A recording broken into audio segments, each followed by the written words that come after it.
osteoporosis, that's porous, comes from porous, so porous bone. So we have holes in our bones. That's part of the architecture of the bone. It helps the bone be buoyant and flexible and strong all at the same time. But if the holes get too big, too porous, then you're at risk of fracture. And that's what osteoporosis is. And that's what the risk of osteoporosis is, fracture. Mm-hmm. So I'm going to do more movement today. You guys have lived in your body longer than I've known you. So make sure you go at your own pace, modify. I will help modify as you needed, but listen to your body. That's most important. And also some exercises that are for osteoporosis are not for osteoarthritis, and vice versa, right? So if something's hurting, don't do it, okay? And just like Janet said, an individualized program is the best program. So this is going to be helpful exercises, but not individualized, because I don't have time to work with all of you right now, okay? So first thing, as a physical therapist, I want everyone to scoot to the front of their chair, 2 feet on the floor. Posture is important for both osteoarthritis and osteoporosis. So I'm holding my little bones here. We're going to first feel our bones, okay? So sit a little bit more on the front of the chair. So what's different about sitting on the front of the chair? You have to work a little bit, right? If you're in the back, you don't have to work very much. The chair's doing all the work. So this alone can be an exercise. So just like Janet said, we can squeeze exercise into our life. Everyone has time for exercise, because right now we are exercising, yeah? And even if you're sitting, you can sit upright and work a little bit. So here's the guy sitting here. Ideally, there are natural curves in our spine. This guy has a rod in his spine. We don't want a rod in our spine.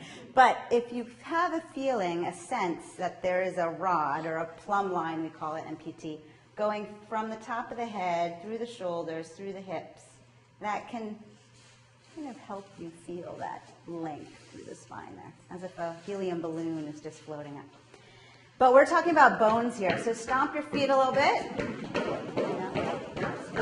Feel your bones. There's lots of bones in the feet. Now put your toes up and feel your heels.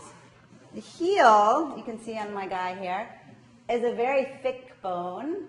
It has lots of what we call calcaneal bone. I mean, the calcaneus is the name of the bone, but it's called cortical bone, is that thick, hard bone, right? So we do have strong bones, and they are living tissues. They grow as well, right? Now roll your whole foot on the floor until you try to wiggle your toes a little bit. Feel the whole foot on the floor. The foot is what hits the ground first, and it gives your spinal cord information on where you are in space, right? So if your foot hits a pebble, you kind of wiggle a little bit, and your foot will say, spinal cord, move right, move left. The spinal cord talks to the muscles move the bones, and you stay upright. When that communication stops, then you don't get as much input, and guess what? Your balance, yes, you lose your balance, right? Or you fall. So the feet are so important. So even wiggling the toes can be an excellent exercise to prevent falls or loss of balance, right? So now that we have a sense of ground under our feet, we move up our shins to our kneecaps, right? So feel your kneecaps for a second. This is a bone. It's a bone that actually floats there, called the sesamoid bone. And it's hard. Our bones are firm, right? And healthy tissues. We want to keep them that way. And if you do have some bone loss, then we want to build the bone back, okay? Bones can build when muscles pull on the bone. That's one way to stimulate bone growth, okay? Then we come up to the femur, the thigh bone. How many people have had a DEXA scan, a bone density scan? Yes, right. So one of the places they take the scan is the top of the femur, which is called the femoral neck. So I've had people come into the office and say, I think I have osteoporosis in my neck. Well, not this neck. It's the neck of the femur, okay? So here's your thigh bone, and they often take the bone scan, the DEXA scan, dual imagery, of this area here of the leg bone. So the leg bone goes into the socket, and this part in the middle is called the femoral neck. You see this little groove in here? Now, the reason why they take an image of this is because if you hear people fracturing their hip, breaking their hip, not always, but often it happens in the femoral neck because that's the weak link, okay? And there's a nice big artery that runs down the front of the femur, and if you snap that bone and it hits that artery and breaks it, that's those terrible stories that you hear that maybe people don't find them and they can die. But that's we won't think about that. There's enough fear around osteoporosis. I don't need to give you any more fear. We're going to think strong bones tonight. So if you have your DEXA scan, yes, please keep sitting upright. This is a little bit, we're working out here. If your DEXA scan comes back low in the femoral neck, because there are no muscles that attach right here, remember muscles pull on bone and that helps them grow, you have to do impact exercises. That's weight bearing, that's walking, jogging. Again, sometimes we have osteoporosis and osteoarthritis. And osteoarthritis, you're not going to want to jog. That will not feel good at all, right? So we have to find exercises that have impact, have weight bearing, but that don't cause injury. Because the worst thing to do is get an injury and then you're not moving, right? So you gradually build up. So that's the femoral neck, and that's where walking is extremely important, and more impact if your joints can tolerate. Right? So now, let's feel our sit bones. So a nice way to see if you're sitting upright is if you rock. Do you feel those bones? Nice hard chairs, you can feel this one. If you rock to the back of those bones, you're slouching, right? You're kind of sinking. If you rock to the front, you're extending your spine, you're arching your back. If you have stenosis or arthritis of the spine, this is not going to feel good. So then find right on top of them. Yeah? And if you get right on, it's a little hard because these chairs are a bit dipped, so you're kind of fighting the curve, right? But if you get right on top of them, it should feel easier to hold your head up. Because if I'm behind them, my head drops. Heads are heavy, right? And that's a lot of weight on the spine. So if I get on top of those bones, then the head is supported by the architecture of the rest of the spine. Pretty clever bodies we have, right? That our spine can help hold the head up. But if the head comes forward, that's a lot of weight on usually the lumbar. Okay? So you want to sit upright on your sit bones, and then visualize your spine coming back up to the skull. The skull is nice and hard. And if you're diagnosed with osteoporosis, I promise this won't happen to your head. The skull is nice and hard. Now, if you want to really feel your bones, if you reach back and feel those spinous processes, yeah, you can feel your bones sticking out there, right? These nice, solid bones. And come back upright. So the bones of the spine have a lot of what we call spongy bone or trabecular bone. That's a little bit more, it's like a sponge, right? As opposed to the cortical bone, the hard bone. And that's so we can move. We can bend, we can rotate because there's so many joints, but also because the bones are a little spongier in the spine. All right, then we got our ribs. Everyone knows the ribs, and then the humerus down to the ulnar radius and all the finger bones. Okay, so now we're in our bodies. You have a sense of bones. It's hard to talk about the bodies when you're in your head, right? So you want to feel your bones. Good. All right. So you may be tired sitting upright. Yeah, if you are, you can relax back. But we're going to stay a few more minutes here, okay?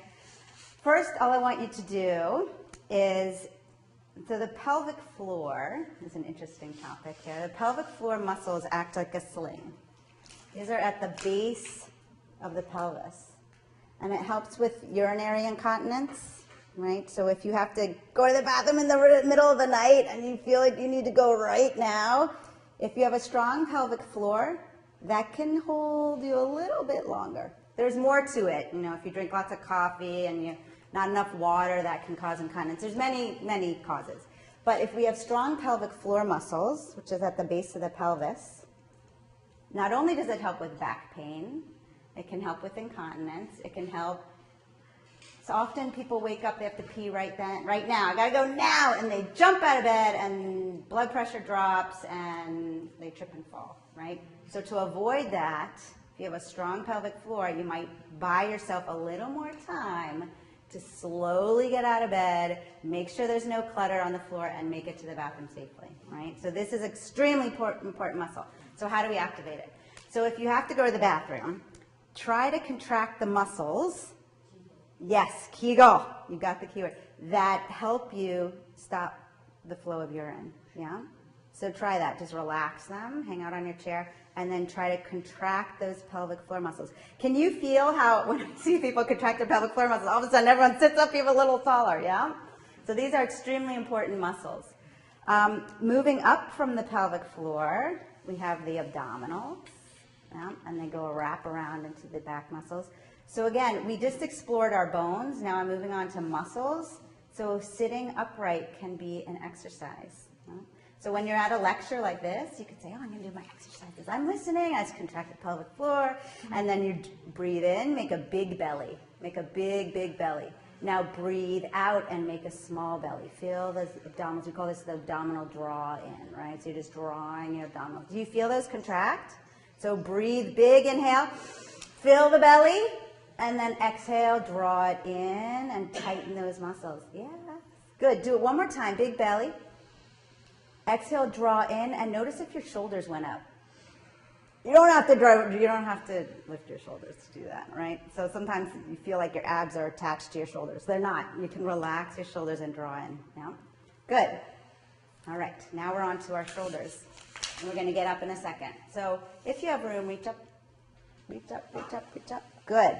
Feel your bones still. Yeah. Now, hopefully you have a little room here. You're going to make a W with your arms. You might have to scoot your chairs over a little bit. And what I want you to feel when you make that W is that your shoulder blades are coming together and kind of down into your back pockets. So it feels like that. Doesn't that feel good? All right, good. Reach up again. Stretch up to the sky. Up, up, up, up, up, up. Make a W and squeeze your shoulder blades back and together. Good. Okay, relax. So we've already worked our pelvic floor, our abdominals, and the muscles along the shoulder blades. And we haven't even gotten up yet. Everyone has time to exercise, right? Okay, so now interlace your hands and bring your hands at the base of your skull, kind of behind your head. So another problem, if you've had a spine fracture of your thoracic spine, you've seen this, right? And then the head goes forward. And that's something, again, the head is heavy, so we need to get that head back. So what I want you to feel is that you're pressing your head into your hands. Good. Everyone's doing this really nicely. What you want to try to avoid is pressing it with your chin out. Right? So just make sure the ear should be over the shoulder, and you're gently pressing back. Good. Shake your arms out. Relax. Nice. All these exercises can be done at least 10 times a day. Mm-hmm. Everyone has time to exercise. That's my theme of it. So, who sits in front of a computer? Who sits at all, right? Who sits in front of the TV, sits in front of something. You can walk your pelvic floor, you can do your abdominal drawing, you can do your W, and you can put your head in alignment. You know? Good. All right. So this next exercise, if you have osteoarthritis of your knees, they will not be happy with this exercise, so don't do it. If you don't have poor balance, you can use the chair in front of you to help you out. All we're going to do is stand up. Very nice. Good. So stay standing for a moment and just roll your palms to face the front of the room. Doesn't that feel a little different? Yeah? So relax. Hopefully not like this. And then feel your feet, the pelvic floor that we worked, the abdominals draw in, then roll your palms forward. No one will even know you're exercising. You can walk down the street. People don't call me the posture police for nothing. Okay, so I earned that title. And then feel your head, even though your hands are down, feel that feeling of your head pressing into the hands, keeping the chin dropped just a little bit. Yes, nice, good. Okay, if you need to balance, use your chair and sit towards the edge of your chair. Don't fall off your chair. Good. All right, and then come back up. I got you. That's it. Carefully, and sit back down. Nice. Again, if you have osteoarthritis of your knees, be careful. And up. Feel that nice posture. The abdominals are in, and sit. Good. Pelvic floor is engaged because we're moving. And if you can balance, you can, good. And up. Sing your favorite song, and down. Good. And keep going if you can, up and down. If you can't, keep going if you can. If you can't, push the chair away from you in front of you and just kick your leg out. And then bring it back. Yeah, if standing is too much, just kick a leg out. If you've done 10 sit to stands, you can take a break. Yeah, good. Yeah, let's keep going if you can. And just, if you can't, if it's too much, you can get these muscles. There are modifications to every exercise. I have not met a person who can't exercise. Even lying in bed, there's breathing exercises. Yes. Even in the intensive care unit, I've gotten people to exercise. Okay, good. Take a break. Nice. Everyone's heart rate up a little bit? Okay, good. So come on up. We're actually going to move into the space.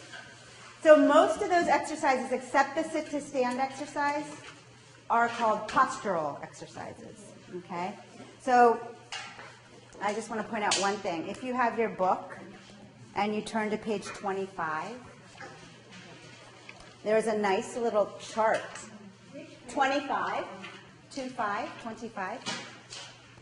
And it will show you in the exercise category, it has weight bearing, which is, or impact. So swimming is a fabulous exercise. If you have osteoarthritis, it's a great exercise. But for osteoporosis, it will not help build bone because you're buoyant, you're floating, you're not getting that weight. Gravity is not pushing on your muscles to push on your bone. Then it has resistance exercise. So Janet talked about this. I'm not going to go the strength ones, right? And then it goes to balance and function. Balance, you'll notice, every day, balance and postural exercises. Every day. Those are kind of the ones we just did. The other ones, not every day. Yeah? You want to strengthen each area twice a week. You can do that by spreading it out or doing it all at once. That's the strengthening. Right? That would be like the sit to stand exercise. And cardio or weight bearing, you would ideally 5 times a week. So are you going to wake up tomorrow and do this? No. You gradually get to that point. This is a goal, okay? All right, let's go out into the space and spread out a little bit. Okay, if you feel like you need a little help with balance, you can take a chair and have it in front of you, just in case. And we're going to do a little demonstration. So if you're on the metro or the subway, do you stand like this? Probably not. You stand like this. No, so take a wide base of support. Okay? So if you've seen a baby learn to walk, they're kind of like this. Yeah, they're close to the ground. They have a wide base of support. This is the easiest place for balance, right? The easiest way to balance. You get nice and wide. Now, if you bring your feet closer, see if you can bring your feet into one tree trunk. Good. So all of you can balance quite fine there, right? So this is a little bit narrow base of support. Now if you go like a tightrope, that might be a little bit more challenging. I see a little ankle wobbling, yeah? So this alone is a good balance exercise if it's challenging for you. Great, great, great, great. And then try the other foot in front. Good. So again, this may be enough for you. If not, just keep walking. Yeah. See if you can walk the tightrope. That may be enough. If not, try it backwards. Dun, dun, dun. Don't bump into your neighbor. If you do, it makes life a little harder. Good, yes. We don't do very much backwards, okay? Good. So that's one way to challenge your balance and create an exercise that's individualized for you, right? So for some people, balancing right like this is great. Some people need to get up to walking backwards, okay? The next way to challenge your balance is, we don't really have is an unstable surface, right? So if you have a pillow, and you can put it on a carpet, not on a wood floor.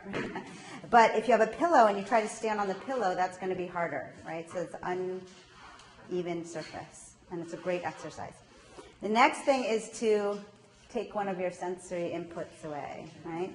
So try to find what was challenging for you. So if this was challenging for you, go to that position and then close your eyes. It's a little harder, right? Yeah, good. Excellent. And then try that on the other foot. Put one foot or the other. We call this tandem stance. Yes. Fabulous. Good. All right. Now, so if tandem was pretty easy for you, the next thing that would be more narrow, what would be more narrow than this? 1 foot, right? So if the tandem stance, walking on a balance beam, was easy, then try 1 foot, closing your eyes.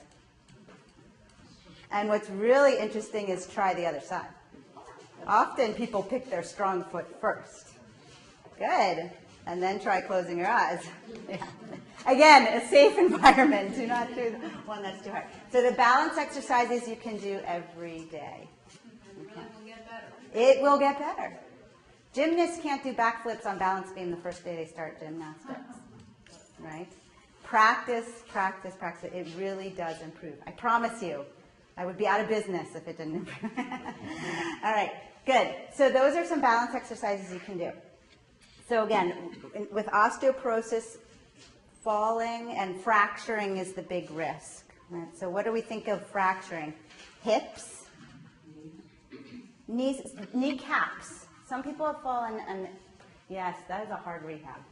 But congratulations for making it through. That's a tough rehab. Knees, hips, and spine, right, and wrists.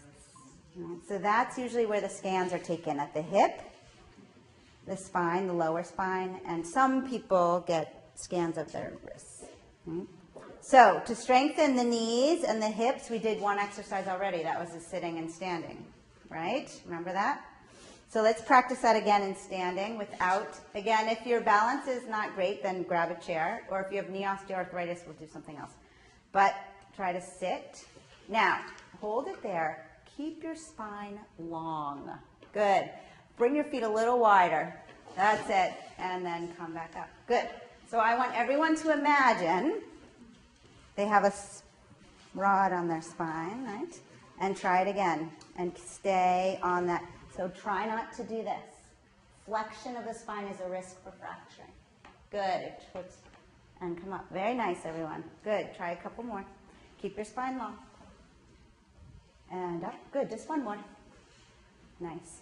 So, like Janet said, if you're trying to get something off the floor, it's hard to get off from this position if your quads aren't strong enough, right? You always want to put your strong leg front to get up. But that's a lot of strength on one leg to do that, right? So you can use a chair or you can strengthen your legs. Yeah? Good. And if you have osteoarthritis in the knee, this is also difficult. But put your happier leg in front, right? So this would be the one with arthritis, so that you can get up from there. Okay? So that's that exercise. Now, stand up nice and tall. If you have difficulty with balance, hold on to the wall. You're going to lift one leg to the side. So my mom said, make sure you say why you're doing the exercise.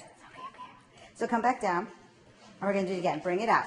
Now I want everyone to point to where they feel it. Where do you feel it? The other leg. You better believe it. So both legs. And where? Are you feeling it in your feet? In your elbow? In your hip? Yes. And come down. Good. Try to do a couple more. Nice. That's it. and switch sides. This exercise will help osteoporosis, will help osteoarthritis. It is a very good exercise. We are working balance. We are working strength. We are working a lot of things. But okay, so when you were doing that, how many people remembered their pelvic floor? And their abdominals. Oh well, good, yay! So that one is a little bit more for strength than balance. So I will encourage you to hold on if you need to do that exercise. Right? I'd rather you do it safely. Okay? Another one, that side, front. Now everyone's going to remember pelvic floor, lower abdominals, breathe, shoulders relax. If you get your arms open, that's even better. Yes, good. And try the other side. Good. Does anyone feel this muscle up here? Great quad strengthening exercise, and it's easy on the joints. It's a nice one that doesn't hurt knee arthritis. Good. And it strengthens your hip flexors. So do people know what their hips? So now try lifting your knee up this way. All these exercises are in that purple book. And try the other one. Should you hold it a little bit? Hold it a little bit. Practice your balance. And try about 10 on one side and then 10 on the other. If 10 is too much, try 3. It's not about the numbers. It's about getting stronger. Now, why is this an important muscle? Guess what it does? If you are walking down the street and there's something in the way, you do not want to kick it and fall, right? You need to lift your leg over it. So it's a very important muscle. All right. Hopefully that wasn't anyone's. Okay. All right. So we did front. We did side. Guess what's next? Back. Good. So try about 5 or 10 on one side. And what exercise, what muscles do you feel? Some glutes, maybe some of your back muscles. No? Yes, good. Other side. And everyone's thinking, okay, my pelvic floor, my abdominals, I'm breathing, shoulders relax, head is up. Beautiful. Good. Okay. Okay, so those are strengthening for the hip and some for the spine. Right? Feels good. Should feel good. Exercise should feel good. Okay. Last thing, a little posture exercise, and then I'll take questions because I may not have addressed everyone's questions. So last one, reach up to the sky. Inhale up. Really stretch. Stretch a little further. Make your spine a little longer. Good. Stretch, stretch, stretch, stretch, stretch, stretch. If you need to do one arm is fine. And then bring it down. Exhale. Exhale. And reach through the middle. Inhale. Inhale, inhale, in here. If you're worried about balance, then just do one arm. Good. And exhale. Beautiful. One more time. Breathe in. Stretch, stretch, stretch, stretch, stretch, stretch, stretch. And breathe out. Good. Anyone feel a little taller than 30 minutes ago? Yeah. Good. So we can sit or stand. I'm happy to answer any questions that you may have. Very good question. Well, let's take the question. So, do you people want to keep standing or do you want to sit? We're standing, okay? Good, good. Feel free to sit if you need to. The difference between osteopenia and osteoporosis. So when we're growing, we reach this point, what we call peak bone mass. That's like your savings account, okay? We reach that around the years of 18 to 25. Okay, so this is when we're building bone more than we're losing bone, okay? And we build and we build and we build and we reach this peak bone mass, which is our savings account. Right? Then we have a bunch of years where your bone growth matches your bone loss, right? So our bodies are smart. When there's weak bone, it breaks it down and it repairs it with nice strong bone, okay? Things that can mess with that system, medications, injury, right? So if you've had maybe an ankle fracture and you were in a cast and you were told not to weight bear on that leg, the bones can weaken, okay? Then, so that's that age range, we kind of stay keeping our bones. Some people have a little osteopenia or a little bone loss. So those bone the cells that break down bone are working a little faster than the cells that build bone. And that's when you get into this osteopenia phase. If you want to know the numbers, basically it's on a T scale, and then -1 to -2.5 is the T score that is diagnosed for osteopenia. So if you look on your bone scan, which I encourage people to look at their bone scans, it's important to know where the bone loss is. So that's osteopenia. Then -2.5 T score is just, the T score is comparing you to a young adult. The Z score compares it to your peers. Right now we diagnose on T scores. So -2.5 and lower, more negative, lower, is osteoporosis. Okay. Now if you have osteoporosis and a fracture, that's severe osteoporosis. And once you've had a fracture, your risk of fracturing, again, doubles. So if you've had a fracture due to osteoporosis, get some treatment. Okay? That can be many things, PT, medication. See your doctor, they'll decide what the best course of action is. So that somewhat answers your question. Once you've been diagnosed with osteopenia, it's a good idea to make sure you get a good exercise program. It may or may not be time to start medication. We have to work with it. So anyways, that was the osteopenia. So once menopause kicks in for females, the degree of bone loss over the next 5 years is your greatest. That's when you have the greatest bone loss. So that's why I say bank account at peak bone mass. Because if you have good bone mass going into menopause, that's great. That's great. You have a lot of savings to build from, or to pull from, savings in your bones. So those 5 to 7 years post-menopause is when you lose bone the most. Okay? So you want to make sure you exercise, exercise, exercise. The nice thing is in the research on exercise is those post-menopausal years are also the time that you can use exercise to stop loss the best. That was a lot of double negatives, but I don't want to say bone growth because it's not necessary that your DEXA scan will go up, but if you stop losing bone, that's a relative gain, okay? So those are the best years also to build or exercise to work on your bone, okay? Then after that big bone loss, the biggest risk, again, once you get 80 years, is falling because of balance issues, right? So if you have this osteoporosis and poor balance, that's not a good storm to be in, okay? Oh, yes, you have another question. What about muscle cramps? Sometimes when you exercise, the muscle will cramp up. Will cramp up. That can be many things. That can be dietary. It also could be that you're overworking. Just like Janet said, you don't want to overwork. You want to get to a point that you feel some, with osteoporosis, you do have to feel some muscle fatigue. It's different than osteoarthritis. You do need to build and increase your strength a little bit. But stretching helps a lot. You have a muscle cramp and you stretch it out. Breathing helps a lot, getting oxygen to those muscles, deep breathing. But if it happens like every night or something like that, you just want to get it checked out. Does that help? Okay. Yes. I just had a yearly physical, and I did not have a bone scan and never have had one. Why is that? Unfortunately, in this country, often they do not prescribe men bone scans.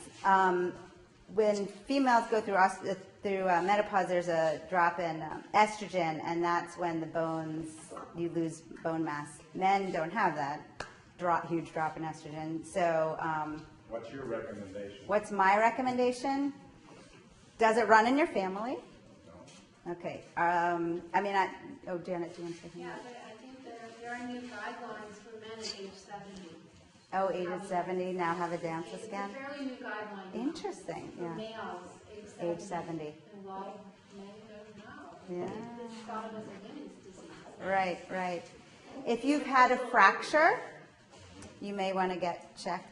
Now, usually we call this a low impact fracture, or a fracture that if someone else fell with good bones, they would not have fractured, right? So if you fell down a whole flight of stairs, you know, that'd be enough impact to even. But if you just trip on something and fall and break a bone, that's a low impact fracture and you shouldn't have fractured, right? So if you have a fracture, runs in your genetic, if you're on any medication that causes bone loss, which is like steroids, long-term use steroids. There's other ones, dementia, again, urinary continence increases your risk of falling and fracturing because of the fall. And then, of course, you can ask your doctor, but there's a list of predispositions for osteo. Does that help answer your question? Of course, now it sounds like at the age of 70, you can go get one. Right. Just doesn't have it, unfortunately. You could, I mean, it doesn't hurt to exercise. So what's my recommendation? Exercise. Yeah. Any other questions?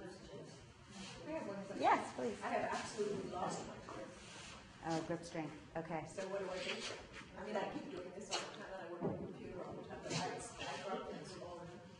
Well, I'm going to give you a short answer, but there's more to it. The thing with grip strength, it could be coming from cervical spine. So you want to go to a physical therapist, get all the tests and measures done, and make sure that it could just be from the muscles around your wrist, but it could be from your neck. It could be. There's many reasons this could be happening. So if it's just grip strength, you can get a tennis ball and squeeze a tennis ball.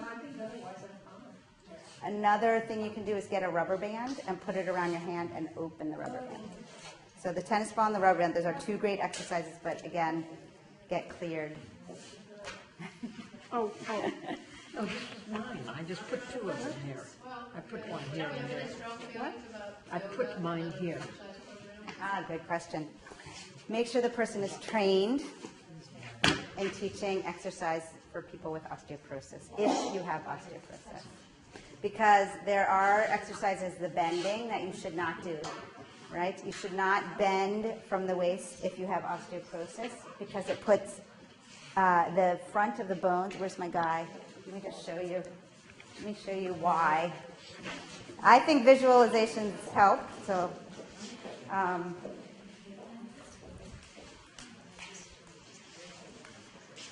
So in the spine, there are spinous processes that we actually palpated, right, earlier, these here.